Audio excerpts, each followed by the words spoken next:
Good afternoon, Mike. It's afternoon for me, so it might not be quite afternoon for you. Where are you in the world at the moment? I'm in Florida at the moment. It's midday, just gone midday. It's a real pleasure to sit down with you, Mike. Special occasion coming up. Special occasion. It's a big year. Yep. So I mean, to be honest, it's all hands to the pump now that Carnival's coming up. So literally, on top of the usual stuff of doing our gigs, there's a lot of behind the scenes preparation that goes into Carnival that a lot of people are not privy to. So yeah, I mean, we've been working on Carnival for about 8 months. So you can imagine, as the time gets closer, the phone starts ringing more, and it gets to those moments of either desperation or collaboration or communication, or all the occasions come together. For those who are fully aware of Rampage, the movement, the sound, I don't know what other titles I could connect to that. I'm sure there are others. Mike, do me a favor, explain a little bit about it for the layman, just a little bit, because there are a few. Before you get into that though, I want you to, once you've done that, segue into why this year is important, in terms of anniversaries. Yep, definitely. So, I mean, The Voice, funny enough, has been the entire journey of Rampage. If I think about it, you've been there from day one, from our very first creation. I started Rampage back in as far back as 1991. Just two guys, myself and Richie, and we were doing house parties back then. And then the house parties got a little bit too overcrowded, so we moved into the club world. And for those who are old enough to remember, Soul to Soul used to be at the Fridge in Brixton. They used to have their big logo on the door. And I used to drive past it every day saying, I wish I could have my logo on the door.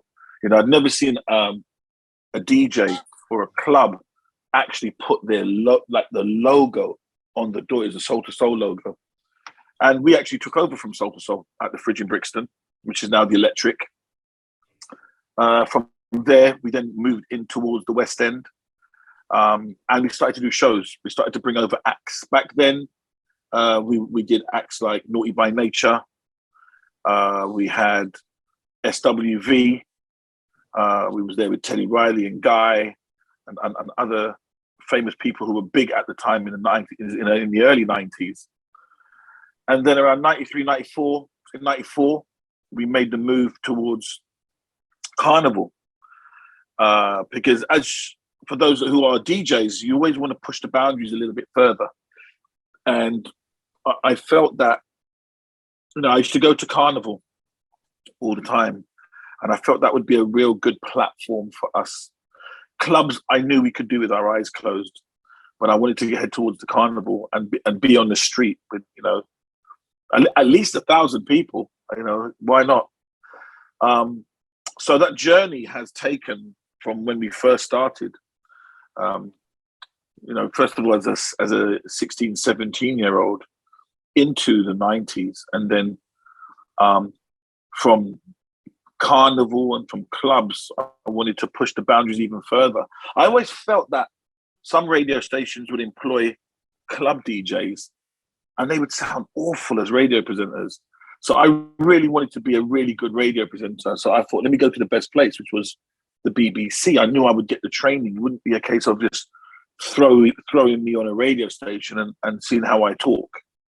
They would train me, and they did. They trained us in terms of Rampage as a unit to be radio presenters. First of all, BBC London, and then we launched BBC One Extra. We were the first voices on One Extra. So then it became more about our legacy. So from a hobby and house parties and enjoyment and having fun to kind of trying to make it like a business. We had our own recording studio and stuff. Then go to radio, and then it was like, how do we make this into a real business, and functioning like a business? And Carnival was always happening along the way, and there's so many ups and downs with Carnival. It's incredible. We've had to fight with from racism to all kinds of pitfalls, you know, that were against us on our journey. Then after we left One Extra, we then owned our own radio station. So we went from being the knife and fork of the industry to then being bosses and shaping the next generation of radio presenters and DJs. And now we're back on One Extra. Treble T and Maurice is back on there. I'm in Florida. So I fly in for like the big events, New Year's Eve, Carnival, especially since the pandemic. It's been a bit of a halt. So we were able to do a little bit of refreshing and placing ourselves back in an important position in the industry. Sounds like every stage has been a point of ascension for you guys, yes. Right? Yeah. So I guess in terms of impact, what talk about Carnival? You know, what impact did that have on your ascension? I had a very good role model in terms of my father, my uncle, and my brother.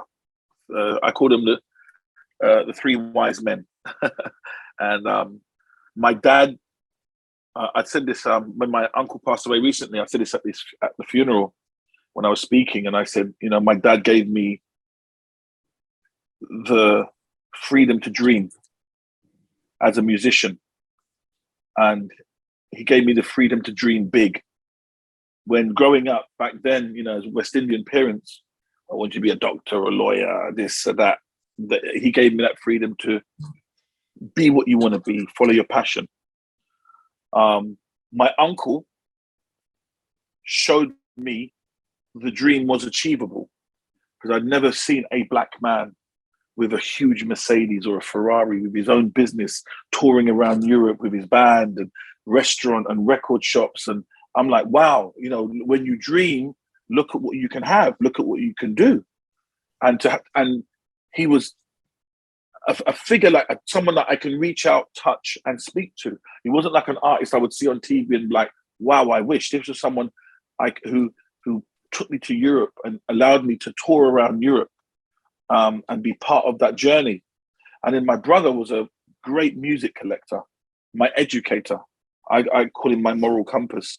When he would sneak off, and he was at college and stuff, I'd sneak into his record collection. I'd be looking, you know, and I'd see songs in the key of life, and, you know, beautiful, like Marvin Gaye, Stevie Wonder, like a Weather Report, Funkadelic. Like, I'm talking like just amazing artists. So these three men really shaped the journey. And my brother would always tell me about, you know, my other uncle, from my godmother. And he was Alistair from Rap Attack. He was big in you know, especially in the 80s. So I would go to Rap Attack and I'd be raving there, you know, sneaking in at 15, 16. I'd be raving at the Warehouse in West London. And that was my introduction to like real DJing. So then I went to Carnival and everybody was like, Mastermind and Rap Attack, the two biggest places to be. So I was like, wow, let me have a look at this. So when I got there, that was it. I was sold. I was bought, sold, and everything, the kitchen sink, everything, 2 feet in. I'm like, that is what I want to do. And back then, it was the sound systems were under the flyover back in the day in Labrador Grove. So I would stand there, just look at Rap Attack, just DJing, and be like, wow. And I could hear him mixing and so on and so forth. I was 15 years old. So then that then became the seed. Carnival became the seed that would literally drive the next, say, 10 years of my life. Because that was a goal. Because if you think about back then, how many black people had nightclubs? How many black people had a record label? How many black people had... So on a music front, this was very forward-facing to me, in my face. Thousands of people. You are the center of attention. They're dancing. It's black music, urban music. If they want to call it urban music now, I still call it black music. That was, for me, where I wanted to be. So Carnival, because it was, again, something that I can relate to. I could go there. I could eat the food. I understood the culture. It was in a sense, my peers around me raving, partying with freedom. And I'm like, I'm sold on this. This is me. So Carnival was that seed that got planted. You talk about the growth, right? So after you've done the first Carnival, because this is pre-internet, everybody who was there has then gone back and spread the word of Rampage was at Carnival, and even if you wasn't from West London or wasn't born where, you know, Rampage and the core members were born, you knew about the brand. I'm wondering now what you were thinking when you've got back after the first one, the second one, the third one. What was the one where you thought, you know what, how can we top this? How does this get bigger? It's an interesting story, because I always wanted to go to Carnival, and we was always kind of blocked because the number of sound systems were at the limit. So we couldn't get in. And I remember one day I'd come home from DJing, done a gig on a Saturday night. I got home, lie down, whoop, whoop, whoop. I said, 6, no, it was like 10 o'clock in the morning. I got in at 6, and in like 4 hours, 8, my windows are vibrating. I actually lived in Colville Square. And I'm like, wait a minute, there's not a sound system on this. There's never been a sound system on this street. So I'm getting woken up at 10 in the morning, windows vibrating. I'm like, what's going on here? I go downstairs and it's Soul to Soul. So imagine I've taken over from Soul to Soul at the Fridge in Brixton. I've gone downstairs and Jazzy H, Jazzy B, they're on my street. Bass speakers pumping. I'm like, wow. So I'm like, okay. But there never used to be a sound on my street. The following year, they weren't there. So it wasn't a successful Carnival for them. And I think it was the way they were set up. They were set up in the middle of the street, not going down the street. So I then found a number for Carnival. I called my uncle, Alistair, and he gave me the number, and I went down to Carnival. I said, listen, I want to, we're Rampage. Oh yeah, we've heard of you. Because we were doing a lot of shows at the time. We'd just done Snoop and Dr. Dre at the Brixton Academy, the O2 Academy. So he's like, yeah, we've heard of you. So I said, okay, I want to be at Carnival. Oh, but there's no place to put you. I said, no, I know a place. There's a road where we can go. You need power. There's a PowerPoint. Okay, we need to do a recce. We need to go down there and have a look at the area. We've gone down there. He said, okay, if you can supply power, we're going to give you this road. So that was Rampage being born into Carnival. So you can imagine the first Carnival. Following on from Soul to Soul again. Yes. Jazzy paved the way. Like, so the first year, this is really important because I did not know what to expect. When you go from house parties to nightclubs, and we didn't really promote it. We're just going to be at Carnival. We just didn't, back then we just, photocopy some papers, hand it out. I didn't know what to expect. I'm like, if we get 1,000 people on this street, it will look amazing. And that first year, I mean, there was archive footage at the BBC, and we went big. We said either go hard or go home. We hired a system called Blue Box. Because most of the sound systems in Carnival have their own speakers. So we never had our own speakers. We always used to rent speakers. So we hired Blue Box, the big, heavyweight techno bass bins. And we put them on the street. And 5,000 people turned up, 6,000 people turned up. That, for me, was one of my favorite. Because it was our first. It was not much surprises me, but that surprised me. That will always be a part of my heart right there. And the first people that turned up. We move on a year now, and we've got the hang of it. And this time we said, let's build some scaffolding towers. Still face the same way, but we need to be higher up. We're too close to the crowd. So we built these scaffolding towers much higher, much, much higher. And I remember one of the members of Rampage was like, listen, I've Godfrey. He's like, I've got my cousin who's an MC. I said, all right. Is he good? Yeah, he's amazing. He's good. I said, he hasn't bust yet, so he's doing a little stuff on pirate radio. And it's really important about this point as well. He comes to the stage and he blows the street apart. Absolutely blows the street apart. It's MC Skibbity. You know, rest in peace, my brother. He was it was just incredible.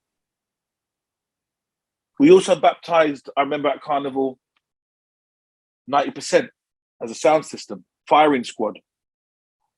And because what we decided that we would be and become, we would be a platform for other aspiring Black entrepreneurs, DJs and artists to perform. I was really frustrated with the fact that, and I'm guilty of it as well, or we were just promoting American artists to perform. Sean Paul turns up one year, Buju turns up, Shaggy turns up on my stage performing. And we then became like, I'll never forget Bashi, when Bashi, as he's a great actor now and doing his thing, when he came up onto the stage and he said to the crowd, I used to stand down there in the corner and look up and wish, and one day say, I want to be up on that stage. And he said, here I am. And it was such a blessing. It's not about us taking credit, that if we helped inspire him in any way or form, that makes me happy. That makes me so happy, because I now look at him with pride and think, look, I know that guy. I see him. I know Bashi. That's my friend. That's my friend. He's on TV. And loads of artists have been looked towards, and we've given them a stage where American acts would come over, and they're used to performing in front of 10,000 people. We were bringing over Stormzy. When Stormzy came up on our stage, and at that point the crowd had risen, we had to move the stage back. It looked like 15,000 people. He's performing in front of 15,000 people. You know, and that then became what Rampage and Carnival was about. We would never announce who was coming. We would never promote who was coming. People now came to Rampage to see who's going to perform at Rampage, who's going to be there this year. When Miss Dynamite did it, the crowd surged forward and the barriers bent. The actual crowd barriers bent. We then had to get the reinforced, the staging barriers after that, you know, because the crowd, it was just, there are moments, so many moments that I can look back on and say, he was there, he turned up. There are moments behind the scenes that DMX was wanted to perform. When the police found out, they called us and they said, if DMX turns up, we will shut you down. So we couldn't allow DMX, 50 Cent, Mary J. Blige. I can go on. The list is endless. Of Nas. We had a group of about 26 security that would have met Nas on the perimeter to escort him in. The police found out, Nas can't perform. So behind the scenes, there's so much that goes into. And if you're out in the crowd and you're just like, well, you know, you've come to rave at Rampage, there's so much more that I wish we could have given, and there's so much that we do give. But we always try to make sure it's the great show. It's the point of the year that you look forward to coming to. And the police actually said to us that the three most asked questions is, where's the nearest tube station? Where's Rampage? Where's the nearest toilet? So what a great order. that makes a lot of sense, because I've asked all three. So yeah, that's the truth. I'm more than one Carnival as well, so it's a consistent theme.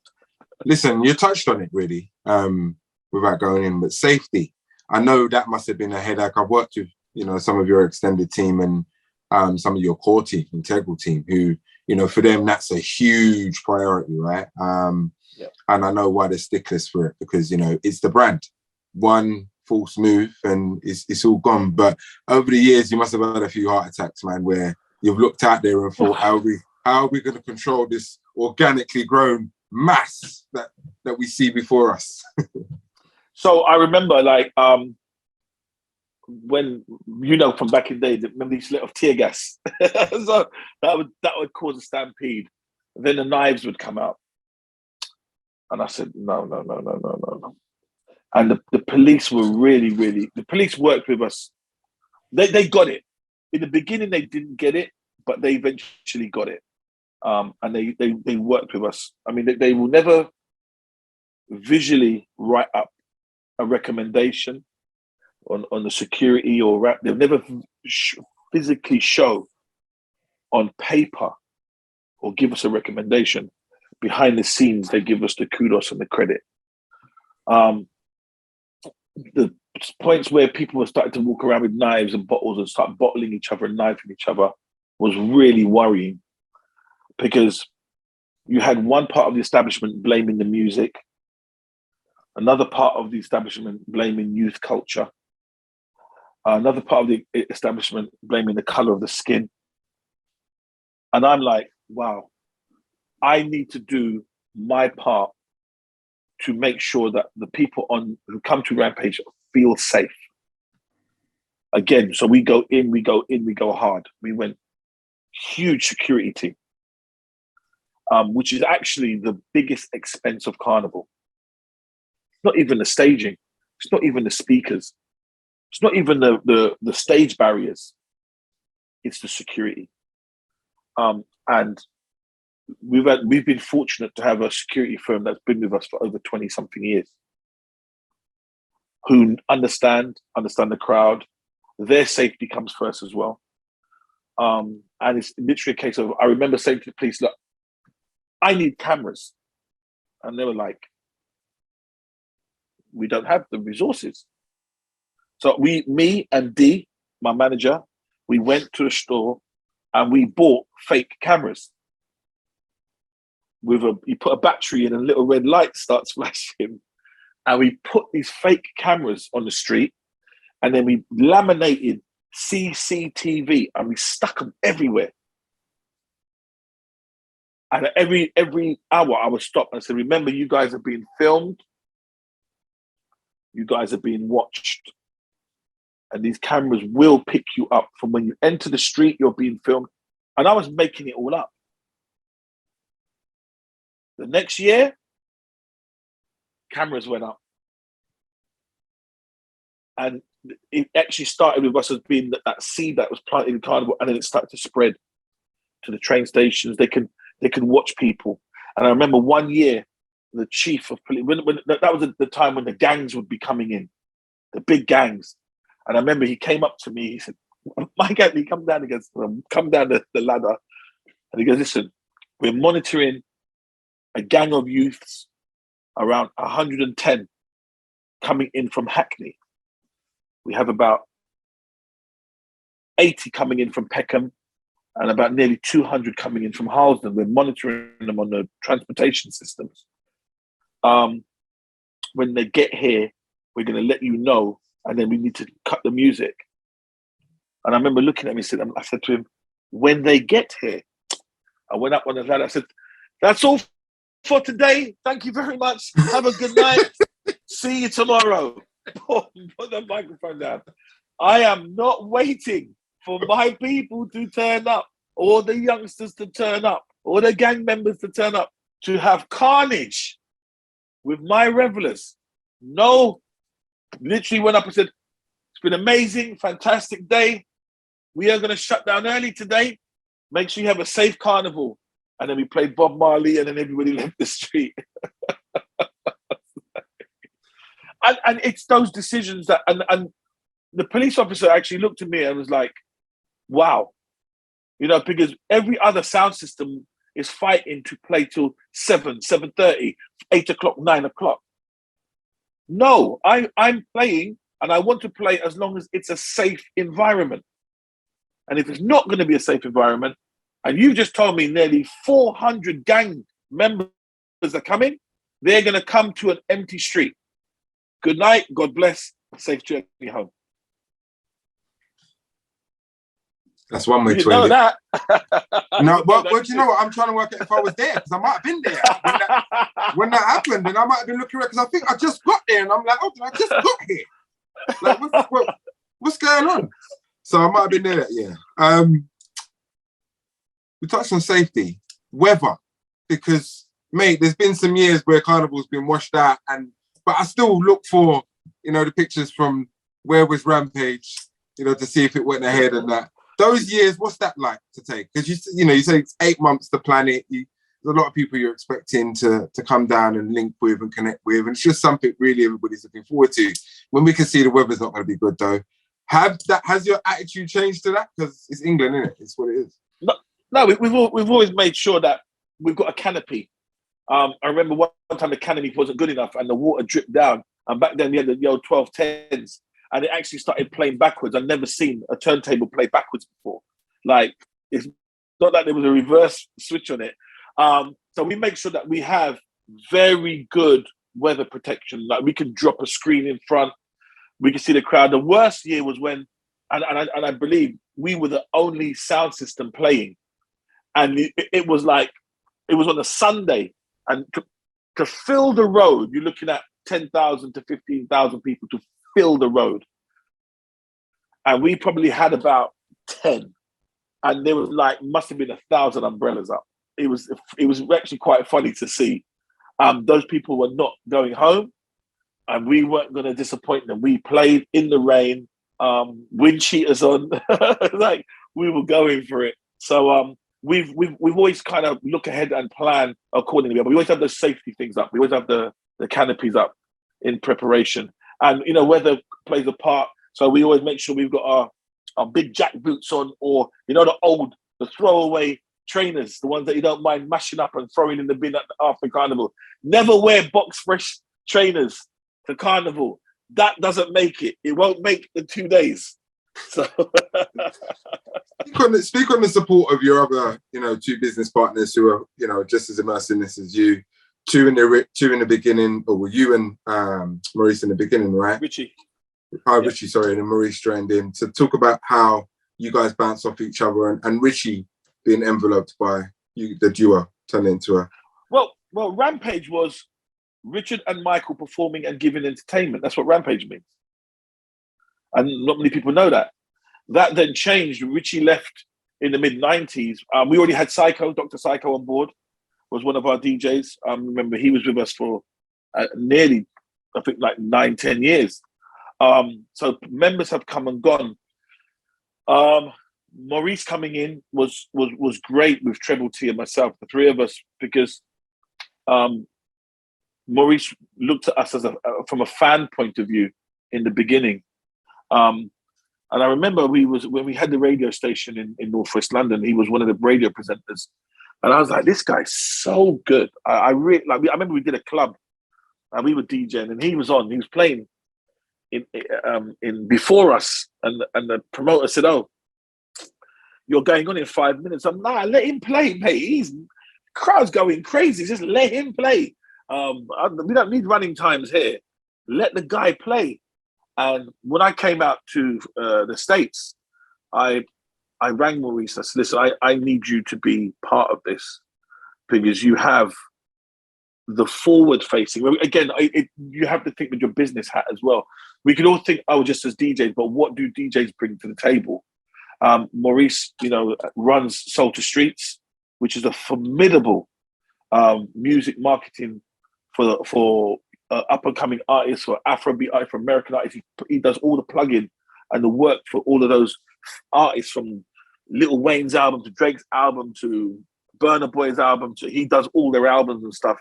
So forward facing, he was just the right person.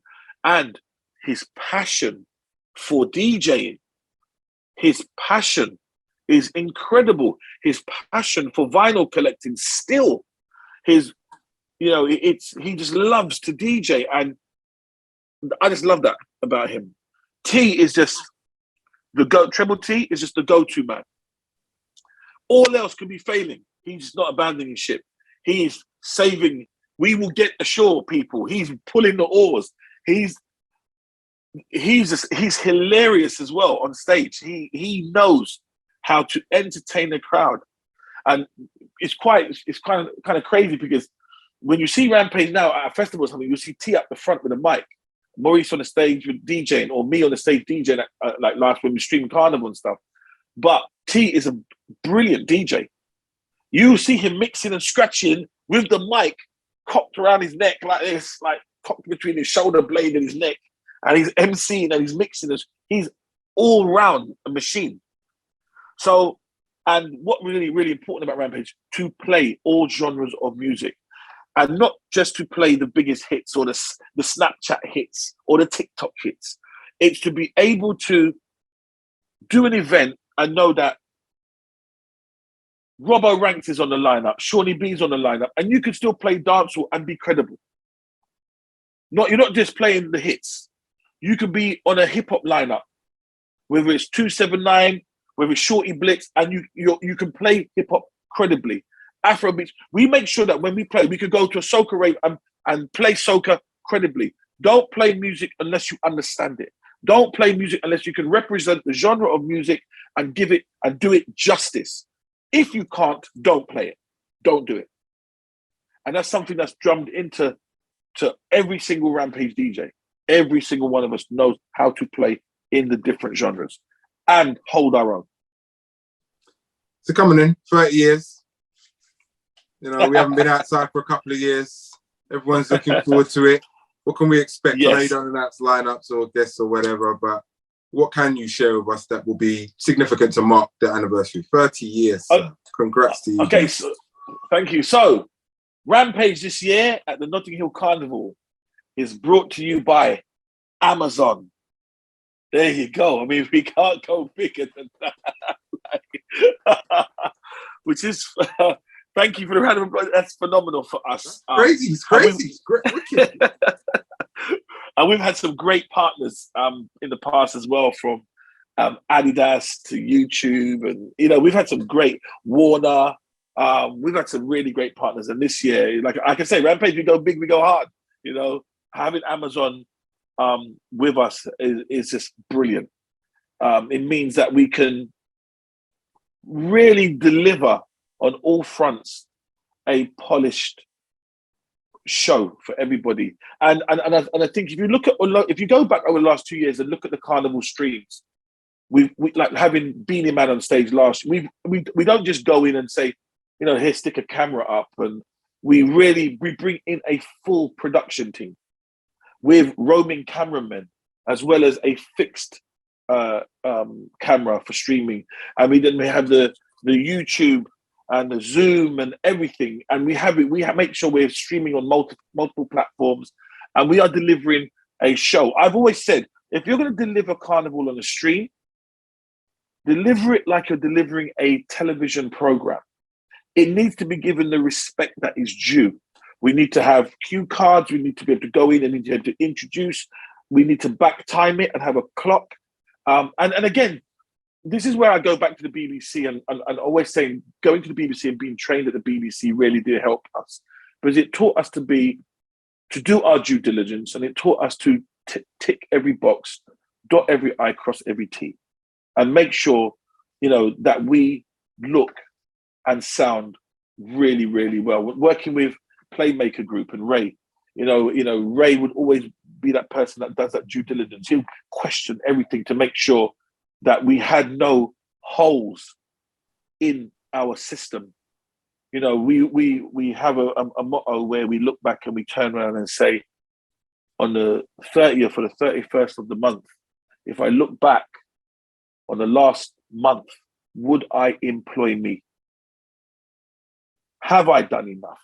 Would I pay me? And what would my worth be for the work that I put in?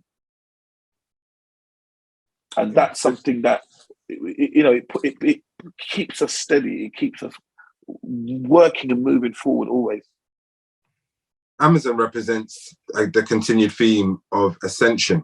So I won't go into how do you top that, because let's enjoy the moment for a second, right? But in terms of, you know, looking to the next 30 years, do you have a vision in your mind's eye, or are you quite happy with where you are, and as long as you do better than you did last year, you're good?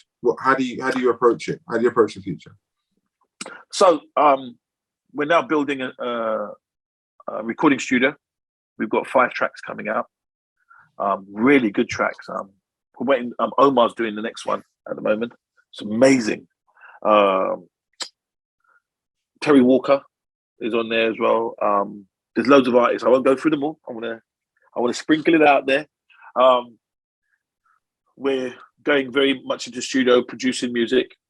I think when I've gone to festivals. I'm going to do a Rampage festival soon. With a Rampage festival will be a festival with a difference. It will be next level event. When you say soon, I'm a journalist. Yeah. I'm definitely aiming for next year. Again, Rampage goes big, we go hard. The artist and the audience we're looking to cater for will be amazing. The infrastructure that we set up will be better than any infrastructure that you would have seen. It'll be run, like with everything that we do, with so much professionalism. See, I always look at a lot of promoters and organizers as they spend, say, $500,000 and they want to make $1 million profit. I'll spend $500,000 and make 250,000 profit. I'll make 100,000 profit, because I'll make sure if I have to spend more than that $500,000 to have the best show, it's about the show. It really is. Money comes after. If you have a good brand and a good product, the money will come in. You will earn money. You will have longevity. People try to make so much so quick, and then when it dies out, they wonder why. And when I look back and say, well, why are we here for 30 years and other DJs have come and gone, other sounds have come and gone, other sounds cannot get this sponsor, cannot do this event, cannot be in this person's eyesight. Why? Why can't you be? Why? Because you're not doing it in a professional way. You're not doing it in a standout way. What are you offering that's different? What are you offering to the sponsor or to the consumer that can make a difference, that can push the boundaries? So for me, I'm always looking to take us to that next level. And of course, I've let everybody like, yeah, go and do your festival. Go and do your festival. And I've gone to a few and I'm like, okay, I've seen it. It's not bad. It's quite good. Oh, that didn't work too well. You're doing my due diligence for me, because I now know what not to do. So it's going to be bigger and better. When you do you get away from your own sound when you're, on Carnival weekend? Do you get away from Rampage and get to take in anything else about Carnival, or has your last 30 years been consumed with basically delivering your own event? There was one year when, remember the year when they had all the rioting and they were setting Croydon on fire and everything that year, when everything was going wrong. We decided as Rampage not to do Carnival, and it was to send a statement that we do Carnival for you, and you, as in young people or whatever, if you can't behave yourself, I'm not doing Carnival. I'm not doing it. Why am I putting on a free event and a party and throwing? Over the 30 years, Rampage has spent 1.5 to nearly £2 million on Carnival for free parties. Because one, we love our culture unconditionally. And to coin, Shawnee B said it perfectly. He said, I've nearly died for my culture. We've been there. So I will do everything I can to do Carnival and do things for my culture. But my culture has to be reciprocated. And you got some bad mind people, and you can't convince everybody in the world. But if you can convince the majority that it's worth keeping, it's worth holding on to, it's worth fighting for, then I will then put another 2 million into the next 20, 30 years if I have to make sure Carnival survives. Because it's really interesting that year that we took off, I walked around. I went to see the other sounds and the shock and horror on some people's faces. We're like, wait, aren't you? Wait, I don't understand. I'm like, let me go around and let me eat some ackee and saltfish and some roti, and let me go around.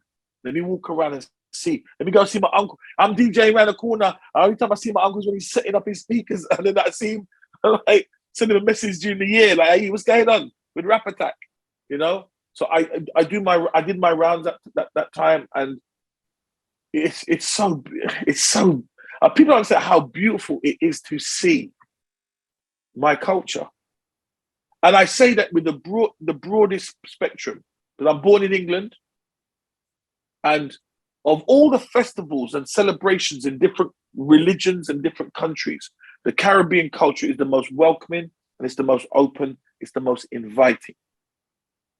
And you walk around and you can have fish and chips, you can have Thai takeaway, or you can have jerk chicken, rice and peas, dal puri, roti, whatever you want at Carnival. But at the heart of it is nutmeg. you know what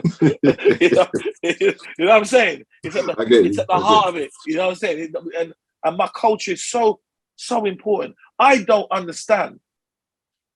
And this is a question I put out there, how the second biggest carnival in the world, an event that dwarfs Glastonbury, Reading Festival, Wireless, and dwarfs all of them, never gets sponsorship every year. Is it because we are the wrong color? Is it because it's too polarized? Well, 2 million people that turn up from all backgrounds feel that they need to be there, feel that it's their culture. And you mean to tell me we can't get Microsoft to sponsor, or Pepsi Cola to sponsor, or why not? The second biggest festival on the planet. Answers on a postcard. Anybody watching this interview, or drop them in the comments, I guess, as they say these days. It's been a pleasure sitting down with you, sir. And chopping a pleasure talking to you as well, man. No, it's been a real pleasure, real education as well. I know that we could probably go on and on and on, right? There must be some stories buried in the crevices that will stay buried in the crevices, right? I get it. It's that kind of spot carnival, good, bad, and indifferent. You've survived it, 30 years of it. So, tips cut to your whole team, because it's not easy to make anything last 5 minutes, let alone 30 years, And my message for those coming to Carnival, come, just be safe. All the bad man, them, take a weekend off. Yeah, take a weekend off. Bring your girl out with you this time. Don't bring anything else. Just bring your girl and some money to buy a drink, and just come out and enjoy it. And just come and enjoy yourself. It's so important that we protect. And I fight vigorously. When there's rumors about taking Carnival to a park and all that. No. This person wants to take ownership of it and control of it. No, how it was born is how it should continue. And it belongs to the people. We agree. Appreciate your time, sir. Pleasure.